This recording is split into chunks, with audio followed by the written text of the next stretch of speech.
नमस्कार, आप देख रहे हैं आरडी न्यूज़। मैं हूं योगेश चक्रवर्ती।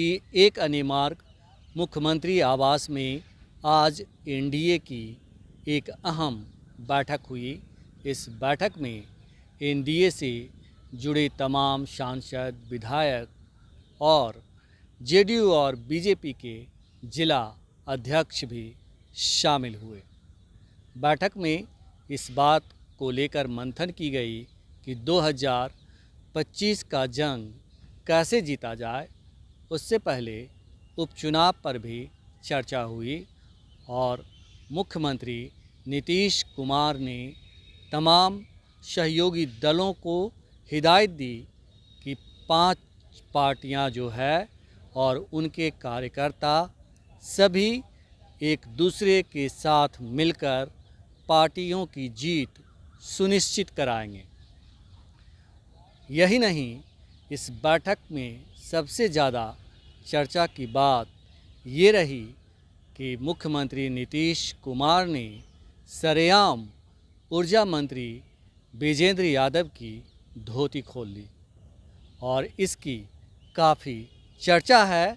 कहा जा रहा है कि जानबूझकर मुख्यमंत्री नीतीश कुमार ने विजेंद्र यादव को अपमानित करने के लिए लोगों के सामने ये कह दिया कि इन्हीं के कहने पर हम 2 बार एनडीए छोड़े थे और आरजेडी के साथ गए थे।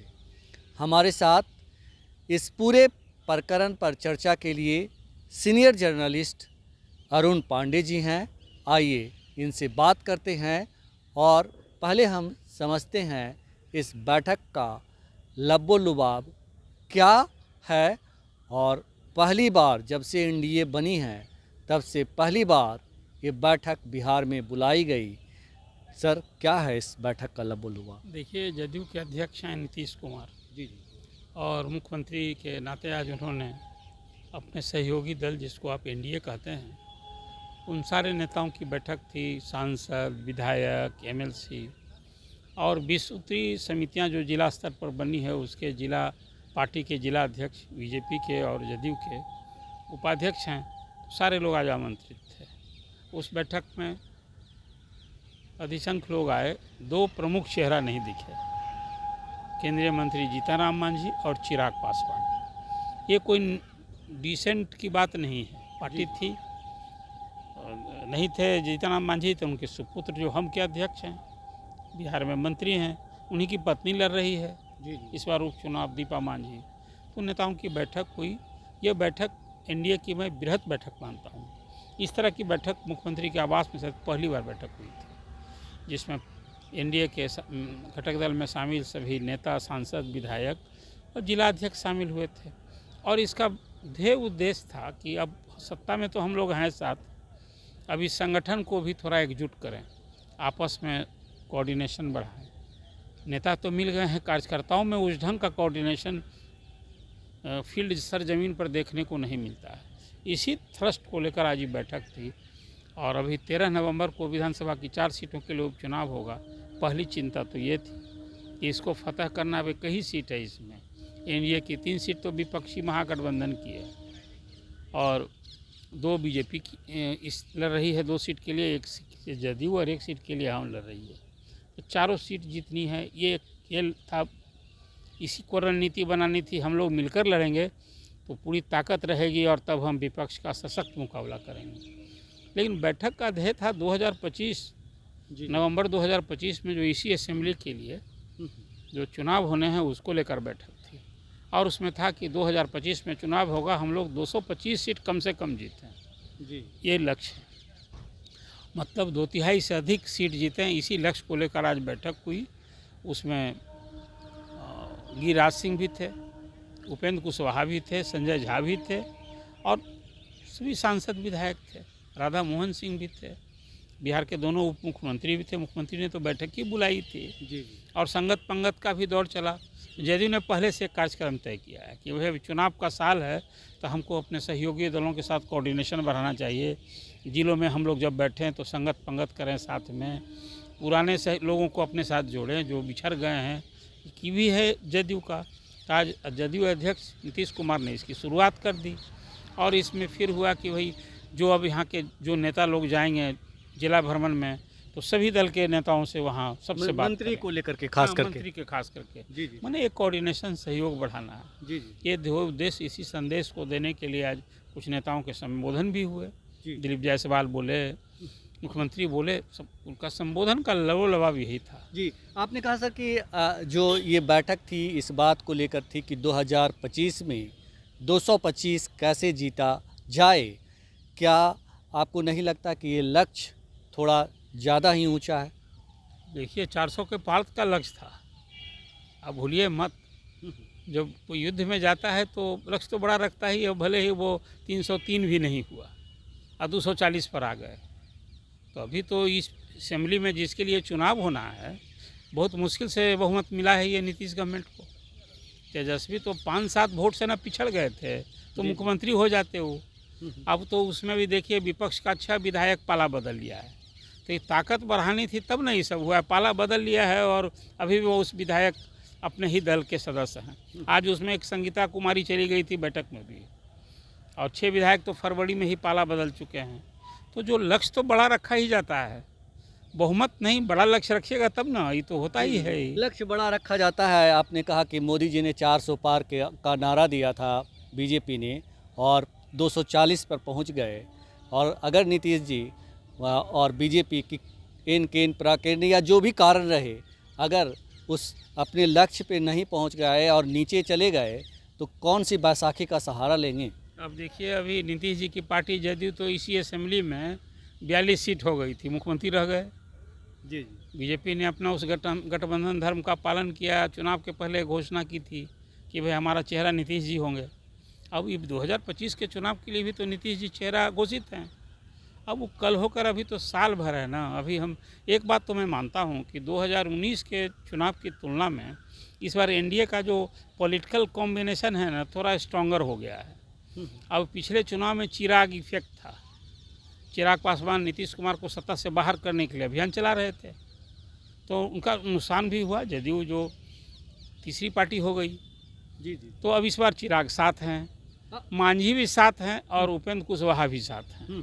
तो एक जो सोशल कॉम्बिनेशन है जिसको आप कहा जा सकता है जात के हिसाब से भी थोड़ा स्ट्रॉन्गर हो गया है। बिल्कुल। हाँ, इस बार एक इफेक्ट दिखेगा प्रशांत किशोर का। जी जी अब वो प्रशांत किशोर कितना इफेक्टिव होंगे वो तो अब आगे तय होना है। आपने कहा सर कि 2020 से ज़्यादा मुश्किल होगा 2025 का विधानसभा चुनाव नीतीश कुमार के लिए, और इसमें एक प्रशांत कुमार इफेक्ट है। और क्या 2025 के विधानसभा चुनाव में नीतीश कुमार खुद एक इफेक्ट होंगे? क्योंकि जिस तरह से उनके स्वास्थ्य को लेकर चर्चाएं होती है, क्या विपक्ष इसे भी मुद्दा बनाएगा? ये विपक्ष तो मुद्दा बना रहा है। विपक्ष तो कह रहा है कि नीतीश कुमार टायर्ड हो गए हैं, अब रिटायर हो जाना चाहिए। जी जी यही कहकर तो तेजस्वी ने मुद्दा बनाया है कि अब वो नीतीश नहीं है जो पहले नीतीश थे। अब अलग ख़त्म हो गया। हाँ, वो नहीं, शासन का इकबाल पर भी अब सवाल उठता है। जी जी कुछ बातें जो ऐसी की ना, सरकार के कामकाज बीतते हैं ना, तो लोगों में एक कहीं नई चाहत भी बढ़ती है। तो इसलिए मैं कहा करता हूँ, मैं मानता हूँ कि 2025 का जो चुनाव होगा नीतीश कुमार को ज़्यादा एंटी इनकम्बेंसी फैक्टर का सामना करना पड़ेगा। उसी को कैसे बेचते हैं, कैसे इसको फेस करते हैं और फिर जो जीत में परिणत करते हैं, जो अभी सीट उनकी सत्ता कैसे बचाते हैं, ये कठिन चुनौती होगी। मैं इसको इस रूप में ये देखता हूँ कि सब कुछ है, लेकिन अब कई इशू ऐसे हैं, चाहे वो शराबबंदी का सवाल हो, सर्वे का सवाल हो, स्मार्ट मीटर लगाने का, ये सब सारे मुद्दे हैं ना जो अभी विपक्ष उछाल रहा है, मुद्दा बना रहा है। अब इन मुद्दों को फेस करना जी तो चुनाव तक तो जो एक स्थिति में शिक्षक का एक सवाल है, उसका ट्रांसफ़र पोस्टिंग का कोई 5.5 लाख शिक्षक है, वो एक अलग मुद्दा है। अभी कौन सा मुद्दा उभरता है, लेकिन मैं तो मानता हूँ कि ये जो अगला चुनाव होगा असेंबली का, निश्चित रूप से गवर्नमेंट के लिए तो एक कठिन चुनौती तो मैं इसे मानता ही। लक्ष्य आप जो रख लीजिए, जी जी जी इसको आप बड़ा लक्ष्य कहिए, जी जी लक्ष्य तो बड़ा रखता ही है, पार्टी रखती है। जी जी हाँ। आपने कहा कि जो विपक्ष है वो मुद्दा बना रहा है उनके स्वास्थ्य का, लेकिन आज जिस तरह से सीएम ने विजेंद्र यादव जो ऊर्जा मंत्री हैं उनको भरी सभा में कह दिया कि इन्हीं के कहने पर, एक बार नहीं कहा जा रहा कि 2-2 बार कह दिया कि इन्हीं के कहने पर हमने 2 बार जो है एनडीए छोड़कर आरजेडी का दामन थामा था, यही हैं वो। तो क्या ये उनका स्वास्थ्य से जुड़ा हुआ मैटर है या फिर जानबूझ के वो विजेंद्र यादव को अपमानित करना चाहते थे? आपने तो एक अभी फ्रेज ही कह दिया, फ्रेज में कह दिया कि विजेंद्र यादव की धोती खोल दी मुख्यमंत्री ने। ये फ्रेज ही है। जी जी जी। मतलब आज एक तरह से कहिए कि उसी मीटिंग में सहयोगी दल के सामने कह दिया कि कोई पहली बार उन्होंने नहीं कहा, इसके पहले भी बोले थे। लेकिन आज बैठक में फिर विजेंद्र यादव को इंगित करके कि इन्हीं लोगों के कारण हमने 2 बार दोषी तोड़ी, राजद से किए। अब जब वो राजद के साथ आते हैं तो क्या कहते हैं? ये सब कुछ टाइम फैक्टर के हिसाब से नेता थोड़ा सा गढ़ते हैं, माहौल बनाते हैं। हाँ, ये नहीं कहना चाहिए, फिर मैं बात करता हूँ, लेकिन मुख्यमंत्री को भरोसा जीतना है। पहले तो बीजेपी का भरोसा जीतना है कि भैया वीपी कहीं ना पाला बदल लें, फिर पलटी न मार लें, और इसके साथ अपने समर्थक मतदाताओं को भी संदेश देना है कि देखिए, जो उन्होंने उनकी नज़र में, नीतीश कुमार के नज़र में जो राजनीतिक गलती की, राजद से दोस्ती करने की, बीजेपी को छोड़ने की, अब उसको विजेंद्र यादव पर, कभी संजय झा पर भी करते थे।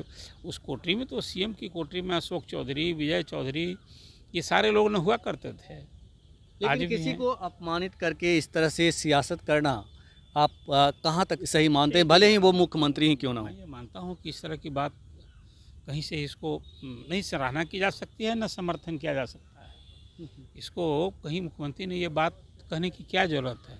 अरे भाई, विजेंद्र यादव इतने सक्षम हैं कि वो राय देते हैं और मुख्यमंत्री मान लेते हैं, जदयू अध्यक्ष मान लेते हैं। ये तो एक अजीब सी बात है ना। मुख्यमंत्री क्यों ये बात, जो कोई डिसीजन लेते हैं तो भी बताते हैं कि खुद का मेरा डिसीजन नहीं था, किसी के कहने से ले लेते हैं। तो इसे तो कहने से बचना चाहिए, लेकिन मुख्यमंत्री अब खुलासा खुद कर रहे हैं, तो अभी समझा जा सकता है कि मुख्यमंत्री स्वतंत्र रूप से डिसीजन नहीं लेते हैं। वो सलाहकार मंडली कुछ डिसीजन करवा देती है जी जी। और वो डिसीजन ले लेते हैं। पता नहीं और कौन कौन सा डिसीजन अपनी सलाहकार मंडली और कुछ इस तरह से आजू बाजू में बैठने वाले लोग के कहने पर लेते हैं, जिसको बाद में वो रिपेंट करते हैं, पश्चाताप करते हैं और कहते हैं कि उनसे गलती हो गई, वो फिर गलती नहीं सीएम करेंगे। नीतीश को बिहार की सियासत का चाणक्य कहा जाता है, और वो मुझे नहीं लगता कि जो भी बोलते हैं बिना सोचे समझे बोलते हैं। कुछ ना कुछ तो इसके पीछे तथ्य होगा ही, जो वो विजेंद्र यादव को इस तरह से बोले। देखिए, मैं मानता हूँ बिहार की जो राजनीतिक परिस्थिति है ना, ये बात मैं पहले भी कहता रहा हूँ कि भाई 1990 से लालू जी जब मुख्यमंत्री बने, फिर जब वो सत्ता में रहे या सत्ता से बाहर रहे, राजनीति की एक दूरी वही है। जी जी। और नीतीश जी के लिए बड़ी सहूलियत है। ऐसा कुछ बिहार में एक पॉलिटिकल क्लाइमेट बना हुआ है कि नीतीश जी को चाहे कभी राजद भी गले लगाने के लिए तैयार बैठा होता है और फिर भी बीजेपी होती है, और उनकी मुख्यमंत्री की कुर्सी सहयोगी बदलता रहता है। उनकी कुर्सी भी 10वीं बार वो सीएम हो गए, उनकी कुर्सी सही सलामत रहती है। जी जी। सहयोगी बदलते हैं, कोई जो सत्ता में होता है विपक्ष में आ जाता है, विपक्ष वाला सत्ता में आ जाता है। तो जो मुख्यमंत्री के बारे में आपने कहा कि यही तो है जोड़ तोड़ के माहिर, और उसमें कभी सहयोगी को सबको मज़ा भी चखाते हैं, जी। कभी पार्टी तोड़ देते हैं, कभी लोग को मिला लेते हैं। ये सब तो चलता ही रहता है ना। अब देखिए, कुछ लोगों की गिनती आप करेंगे, अशोक चौधरी कहाँ थे? प्रदेश कांग्रेस के अध्यक्ष थे, आज उनके साथ हैं। ऐसे आप जोड़ने लगेंगे तो ये नीतीश कुमार माहिर न है इसमें। अभी एक संगीता कुमारिया चली गई थी, राजद की विधायक, 6 विधायक राजद कांग्रेस के पाला बदल चुके हैं। नीतीश जी के बारे में यही तो राजनीतिक कौशलता है ना, कि कुर्सी उनकी सही सलामत है, सहयोगी बदलते रहते हैं। तो इसीलिए सीएम नीतीश बिहार की सियासत में चाणक्य कहे जाते हैं, या यूं कहें बिहार की सियासत का चाणक्य कहे जाते हैं। लेकिन इस बार कहा जा रहा है कि 225 का जो लक्ष्य एनडीए ने रखा है वो कोई साधारण लक्ष्य नहीं है, ये 400 पार से मिलता जुलता है। ऐसे में मोदी जी को तो बैसाखी मिल गई थी नीतीश और चंद्रा बाबू नायडू की, लेकिन नीतीश को बैसाखी देने का काम कौन करेगा? क्योंकि ज़्यादातर नेता जो है या ज़्यादातर पार्टियां जो है उन्हीं के साथ मौजूद है। बड़ा सवाल है। फ़िलहाल इतना ही। आप हमें फेसबुक पर फॉलो करें, यूट्यूब पर सब्सक्राइब करें, लाइक करें, शेयर करें और कमेंट्स कर अपना महत्वपूर्ण विचार और सुझाव जरूर दें। धन्यवाद।